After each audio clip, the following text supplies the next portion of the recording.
Bank খাতে তারল্য সংকট, আর্থিক খাত সংস্কার এবং বাজেট সহায়তা হিসেবে বিশ্বব্যাংকের ঋণ সহায়তা চাওয়া হয়েছে বলে জানালেন অর্থ উপদেষ্টা ডক্টর সালাউদ্দিন আহমেদ। বিশ্বব্যাংকের দক্ষিণ এশিয়া অঞ্চলের প্রতিনিধির সাথে বৈঠকের পর তিনি একথা জানান।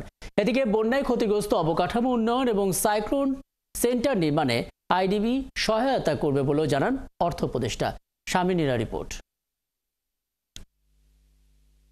মঙ্গলবার বিশ্বব্যাংকের দক্ষিণ এশীয় অঞ্চলের পরিচালক ম্যাথিউ এ ভার্গিসের নেতৃত্বে অর্থ উপদেষ্টার সাথে সৌজন্য সাক্ষাৎ করেন একটি প্রতিনিধি দল। আগামী ডিসেম্বরের মধ্যে বিশ্বব্যাংকের পক্ষ থেকে বাংলাদেশকে $1 বিলিয়ন ঋণ অনুমোদনের কথা ছিল। তা নিয়েই এই বৈঠক।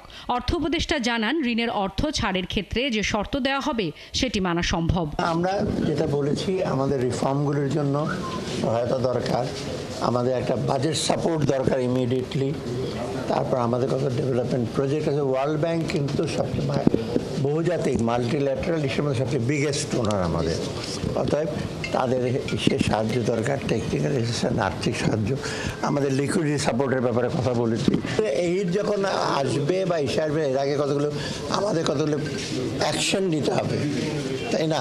এবং যেগুলো আমরা বলছি এটা বাস্তবায়নযোগ্য যেন হয়, এমন দেবে না যে আমরা ওটা বাস্তবায়ন করতে পারবো না, আবার ওই টাকাও দেবে না। সোজাসুজি বলেছি, আমাদের যে সংস্কারের জন্য বা অর্থনৈতিক উন্নয়নের যে সমস্ত জিনিস বাস্তবায়নযোগ্য হয়, সেই কতগুলো অ্যাকশন আমাদেরকে দেবে। বিকেলে অর্থ উপদেষ্টার সাথে সৌজন্য সাক্ষাৎ করেন ইসলামিক উন্নয়ন ব্যাংকের regional hub manager Nasir Sulaiman. পরে গণমাধ্যমের সাথে তিনি কথাও বলেন। জ্বালানি তেল কিনতে সহযোগিতা, জলবায়ু পরিবর্তনের বিরূপ প্রভাব মোকাবিলা, অবকাঠামো উন্নয়ন সহ বিভিন্ন ক্ষেত্রে আগামী 3 বছর 400 থেকে 500 কোটি মার্কিন ডলার ঋণ দেবে আইএসডিবি। এ সময় অর্থ উপদেষ্টা জানান, মূলত সাম্প্রতিক বন্যা পরবর্তী ক্ষয়ক্ষতি মোকাবেলায় এই সহযোগিতা করবে।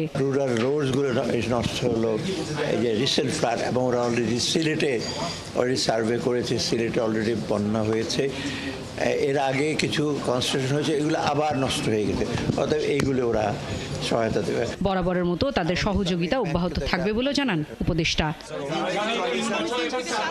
শারমিন নীরা, ৭১, ঢাকা।